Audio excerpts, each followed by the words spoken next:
Autour de nous, des gens s'éveillent à d'autres réalités. Qu'ont-ils à nous apprendre? Pourriez-vous être un des leurs?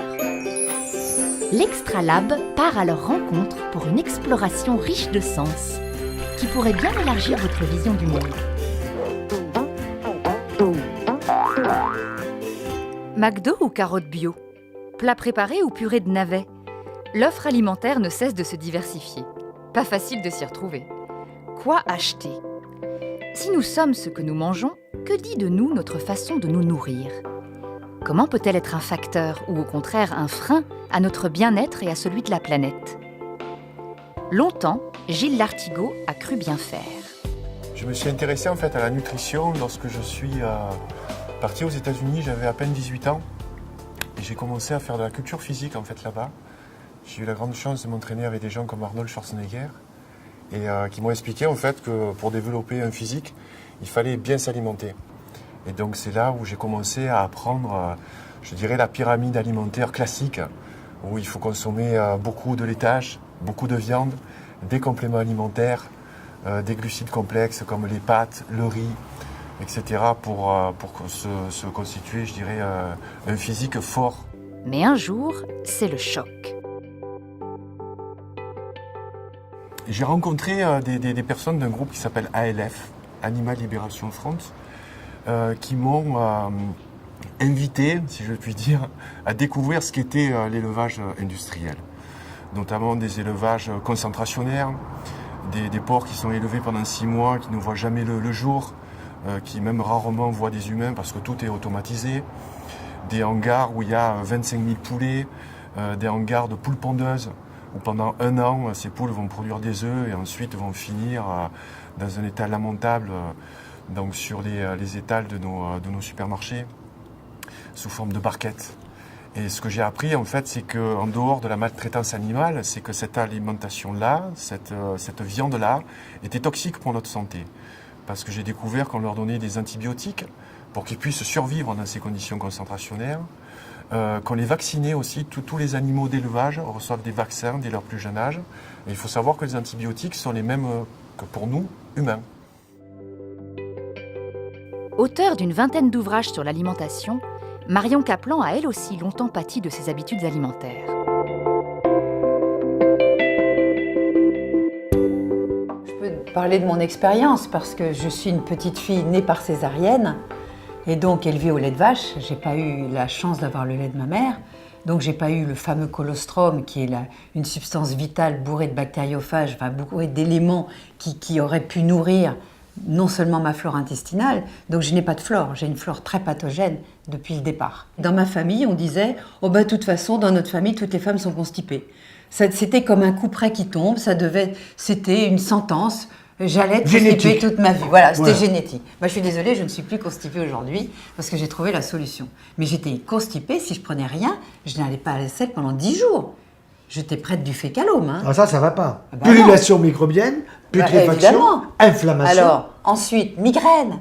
3 jours au lit à vomir. Ça vous monte au citron. Bien sûr, mais moi j'étais migraineuse, dépressive. J'ai passé une adolescence dans la dépression, je voulais mourir. Vraiment.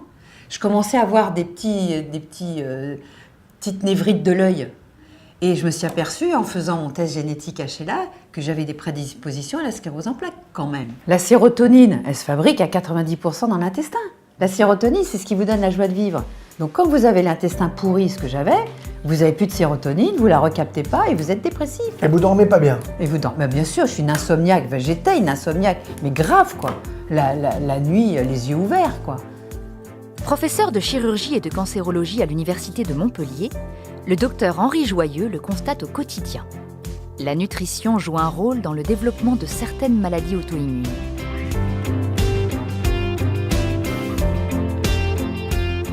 Je crois que le grand public est en train de prendre conscience qu'il y a une relation directe entre ce qu'il mange, ce qu'il met dans son palais des saveurs et son état de santé.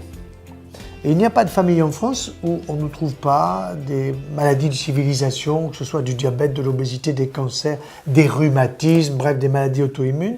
Et les gens commencent à savoir, c'est en rapport avec le fait que je m'habitue relativement bien ou mal à mon alimentation. Et donc la relation entre l'alimentation et la santé est évidente. Un peu comme ce que vous mettez dans votre voiture au niveau de l'essence. Si vous vous trompez d'essence, vous faites 100 mètres. Le problème là, c'est que vous allez continuer à vivre, mais vous vivrez moins longtemps.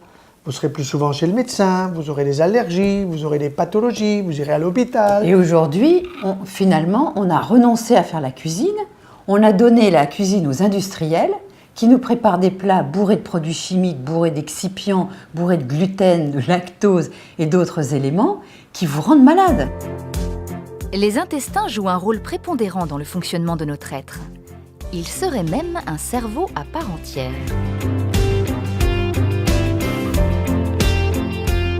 Pour moi, l'intestin, c'est le premier cerveau, parce que c'est lui qui a été nourri dès le départ. On l'a appelé cerveau entéral, ne l'oublions pas. C'est lui qui fabrique le maximum de neurotransmetteurs. Et quand vous avez mal à l'intestin, vous ne pouvez pas bien fonctionner là-haut non plus. Et il y a un tuyau, le système neurovégétatif, qui relie les deux et qui permet d'atténuer quand même les messages. Mais l'intestin est intelligent. Quand vous avez une mauvaise nouvelle, vous vous contractez. Vous contractez du bide. C'est dans le bide que vous ressentez les émotions. C'est pas là. Là, il y a des pensées qui circulent. Mais finalement, si vous regardez bien, quand vous avez une émotion, elle est dans votre ventre, dans vos tripes. D'accord ? Pour être en bonne santé, il faut faire comprendre la relation entre notre cerveau et notre intestin, que l'un ne va pas sans l'autre. Si chaque organisme est différent, si nous avons tous des besoins spécifiques, il semble que la surconsommation d'aliments vidés de leur substance originelle puisse nuire à notre santé physique et émotionnelle. Un des gros problèmes aussi aujourd'hui, c'est que les gens mangent beaucoup trop de céréales et beaucoup trop de blé et donc de gluten. Le gluten pose des problèmes aujourd'hui parce que le blé d'aujourd'hui n'a plus rien à voir avec les blés anciens. Il a été hybridé, il contient 40 fois plus de gluten que les blés d'avant et donc il fait monter la glycémie, vous savez ce qui fait travailler votre pancréas avec l'insuline. Et vous avez des centaines de millions de diabétiques dans les pays occidentaux parce qu'on mange trop de gluten et trop de mauvais blé. Le blé d'aujourd'hui, si vous regardez un champ de blé, il vous arrive aux genoux. Autrefois, quand nous étions enfants, on se cachait dans un champ de blé. Oui. Pourquoi ? Parce que le champ de blé, il nous arrivait aux épaules. Qu'est-ce qu'ils ont fait ? Les grands ingénieurs agro, ils ont dit le paysan, il comprend que dalle parce que c'est un paysan. Donc nous, on est des ingénieurs costume 3 pièces, on va vous expliquer ce qui se passe. La tige du grain de blé, la tige du blé est trop haute parce que s'il y a un coup de vent, il se plie. Donc, on va donner un anti-facteur de croissance pour raccourcir. Mais quand vous raccourcissez tout simplement la tige du blé, vous modifiez génétiquement, c'est ce qu'a dit Marion, le grain. Donc, vous ajoutez des chromosomes. Et quand vous avez le pain d'aujourd'hui dans le palais des saveurs, vous avez de la gluten, c'est quoi ? De la colle. Vous mastiquez 2 fois, 3 fois, ça n'a pas bon goût, vous avalez. Ça arrive au niveau de l'intestin, d'abord de l'estomac. L'estomac, il dit « trop compliqué pour moi, dégage ». Ça arrive à l'intestin, lui, s'enflamme. Et là, nos cellules intestinales, je vous rappelle que nous les refaisons tous les 4 jours. Voilà une cellule intestinale. En voilà une autre. Elles sont collées l'une à l'autre par ce qu'on appelle des jonctions serrées. Et quand il y a de l'inflammation, parce que le gluten arrive de Monsanto, qui vaut que dalle et qui vaut laisser aux Américains, eh bien, qu'est-ce qui se passe ? Eh bien, tout simplement, la jonction serrée se desserre. Et se desserrant, vous avez des mauvaises molécules qui passent. Le calcium en excès. 4 fois trop de calcium dans un yaya ou dans un fromage de vache. Qu'est-ce qui se passe ? Il passe. Alors, je vais vous faire la relation entre le calcium qui arrive sur votre fémur. Il salue le fémur. Salut le fémur, comment vas-tu ? Le fémur lui dit, qu'est-ce que tu viens faire toi ? Je suis calcium, je viens de consolider mon ami, tu es de l'os, tu es du calcium. L'autre lui répond, je suis un squelette qui bouge, je n'ai pas besoin de toi, pit, dégage. Et où je vais ? Là où tu voudras. Où il va ? Sur le cartilage articulaire, coxarthrose, gonarthrose. Dans les seins, microcalcification, inflammation, cancer. Prostate, microcalcification, inflammation, cancer. Tendons, muscles, fibromyalgie, toutes les maladies auto-immunes. Le calcium en trop passe par des canaux qui vont bousiller nos neurones. Et en bousillant nos neurones, il crée ce qu'on appelle des protéines inflammatoires qui fait que l'influx nerveux ne fonctionne plus. Et donc, on perd la mémoire, on ne sait plus où est la porte, la fenêtre, le petit voisin, le petit-fils, etc. Alzheimer et Parkinson, soit c'est le Parkinson, soit c'est l'Alzheimer. Donc tout ça, c'est évitable. Nous mangeons trop sucré, nous avons besoin d'une petite quantité. Il faudrait complètement réinverser la balance et le cholestérol protège notre cerveau. Mais ça, c'est votre domaine, je vais vous laisser en parler. Prenons par exemple les sucres. Le pain blanc, c'est du sucre. Je vous fais prendre 100 grammes de sucre. Je vous fais prendre 100 grammes de pain blanc. Je suis le taux du sucre dans votre sang, c'est la même montée. Donc ça veut dire que l'index glycémique de ce pain blanc ou du sucre, c'est le même. Bien. Donc il faut faire attention à une chose, c'est que le sucre, quand nous en prenons en trop, qu'est-ce que nous en faisons? Il y en a qui vous disent, on élimine ce qui est en trop. Pas du tout. Si vous éliminez du sucre dans vos urines, c'est que vous êtes diabétique et que vous avez abîmé vos reins, lesquels sont destinés justement à ne pas filtrer le sucre, parce que le sucre est important pour notre cerveau. Mais nous en consommons trop. Lesquels? Pain blanc, je l'ai dit. Lactose.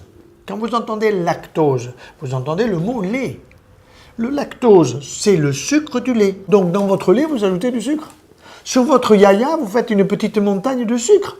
Ça veut dire que le yaourt, moi je dis que je le prescris seulement la veille du départ dans l'au-delà.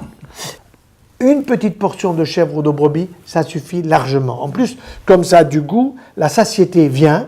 Et quand vous avez eu la satiété, vous vous arrêtez. Vous êtes tout content. Et vous ajoutez un petit ballon de rouge. Excellent pour la santé. Alors on fait quoi? On se rebelle contre le système? Ou l'on commence à agir chacun à son niveau? Très souvent, ce n'est pas une question de budget, c'est une question de temps. On n'a plus le temps.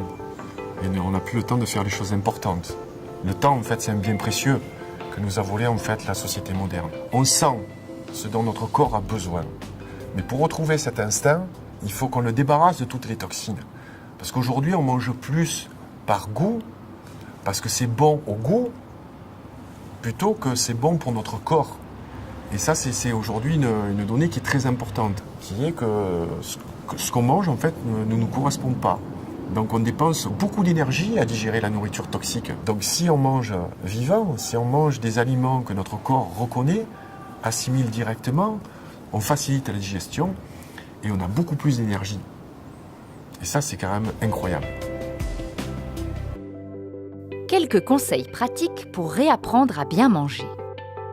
Les bonnes habitudes alimentaires, c'est quoi? C'est un peu de tout, varier. Varier, ça ne veut pas dire changer de marque d'industrie, d'accord?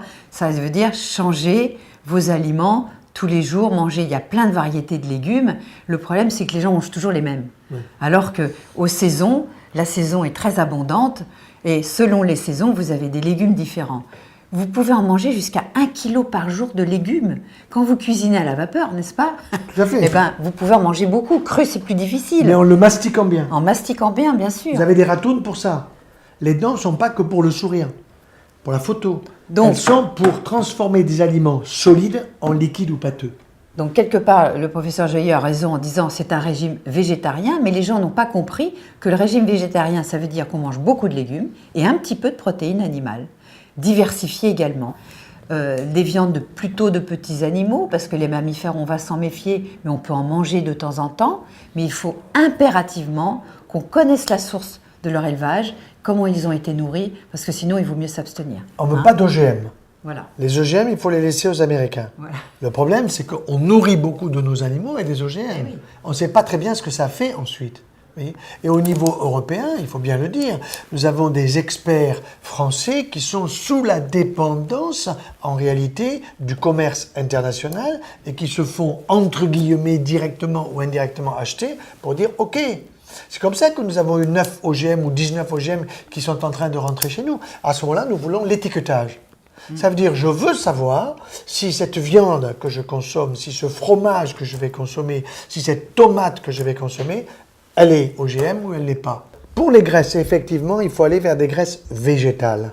Donc l'huile d'olive, il n'y a aucun doute. On peut mettre un peu d'huile de colza parce qu'il y a des oméga 3 dedans. Il y a la cameline, il y a l'huile de noix, il y en a bien d'autres. Effectivement, il y a l'huile de coco avec non seulement des oméga 3, mais aussi des triglycérides à chaîne moyenne qui ont un intérêt incontestable pour la myéline. Alors la myéline, c'est quoi? Imaginez que ça, c'est le nerf. Eh bien, autour du nerf, vous avez une enveloppe, c'est la myéline.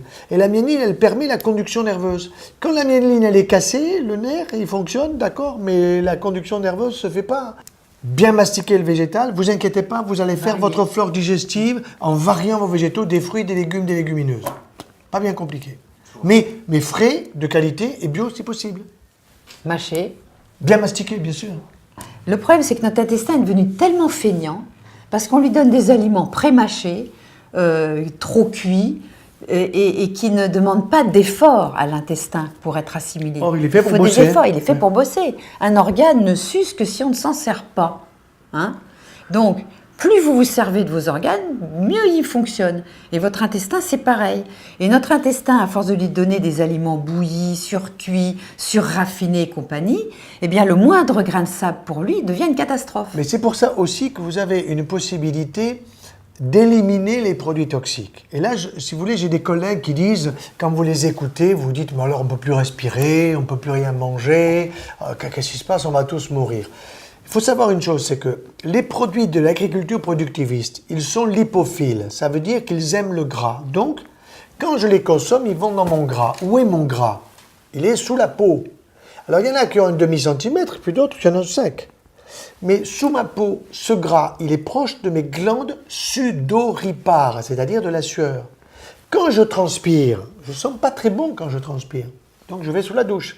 Mais je transpire quoi? Justement, les pesticides, les insecticides. Oui, le donc, sport. évidemment que je ne suis pas pour manger des pommes qui ont subi 17 traitements, mais si on m'en offre une ce soir au dîner où je vais être invité, je vais la manger, la pomme. Bon. Donc, je prends des produits toxiques avec la pomme où il y a des bons produits. Mais le week-end, je vais transpirer et je vais les éliminer.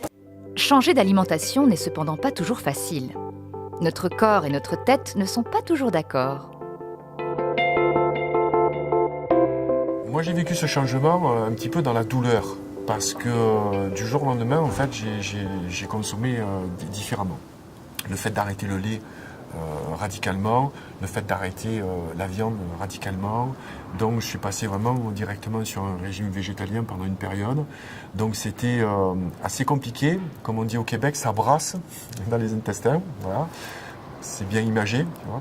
Donc, c'est vrai que les légumineuses, c'est pas aussi facile à digérer. Le chou kale ou les betteraves crues aussi, ça peut être assez difficile à digérer. Donc, il faut y aller progressivement. Et donc, ensuite, notre corps s'habitue. Donc, bien sûr que si vous arrêtez du jour au lendemain, vous allez certainement avoir des réactions d'élimination. Ça, c'est sûr. Donc, il faut comprendre que votre corps, tout d'un coup, il peut fonctionner mieux. Donc, vous allez peut-être avoir des diarrhées, peut-être des boutons qui vont sortir, peut-être, je ne sais pas ce qui se passe quand on change d'alimentation, mais Je moi, pense ça fait que tellement longtemps. Le changement ne peut pas trop se faire du jour au lendemain. On peut prendre une décision ou en avoir le désir, mais c'est pas facile. C'est pour cette raison que c'est pas mal d'être coaché, d'être accompagné. Si par contre, vous êtes quand même en bonne santé, mais vous sentez qu'il y a des petites choses qui commencent à se dérégler parce que vous mangez trop vite, vous mastiquez pas, votre boulot, votre anxiété, la famille, etc. À ce moment-là, vous prenez conscience et vous observez votre assiette. Vous dites, mais qu'est-ce que je mange là? Vous avez quelqu'un qui va vous dire, docteur, est-ce que le fruit, il faut le prendre au début du repas ou à la fin du repas? Bon, mais vous le prenez quand ça vous va bien. Il y en a qui le préfèrent au début du repas, et puis il y en a d'autres qui le préfèrent à la fin. Donc, il ne faut pas forcer les gens là-dessus, parce que l'estomac de Marion n'est pas le mien. Voilà. Son intestin n'est pas le mien. Voilà. Tous ces éléments-là sont à tenir compte. Il n'y a pas une règle pour tout le monde. Pendant la période de détox, on peut même être fatigué. Oui, ça fait tout à partie du processus. C'est un processus de guérison. À chacun, dès lors, de retrouver son instinct alimentaire et de progresser à son rythme, en conscience, vers une meilleure écologie personnelle. Il y a, si vous voulez, l'écologie d'aujourd'hui, la bonne écologie, c'est pas une écologie politique, ça ne vaut que dalle, c'est une écologie au contact de la nature. Il y a un retour à la nature. Alors pour l'instant, c'est un retour à la nature environnementale et est en train d'arriver le retour à ma nature, c'est-à-dire à la nature de l'homme, à la nature de la femme.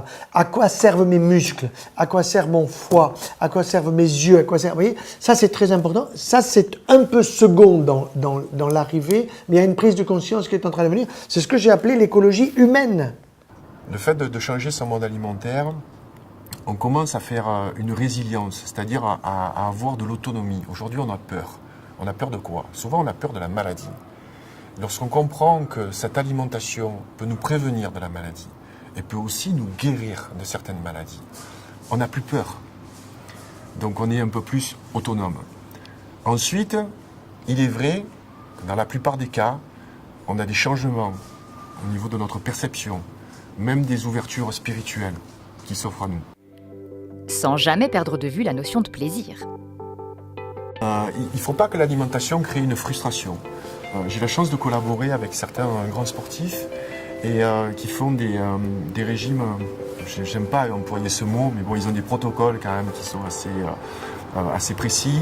Et je leur dis, il faut que vous gardiez un jour par semaine, un jour off. Voilà. Pendant ce jour off, vous allez vous faire plaisir.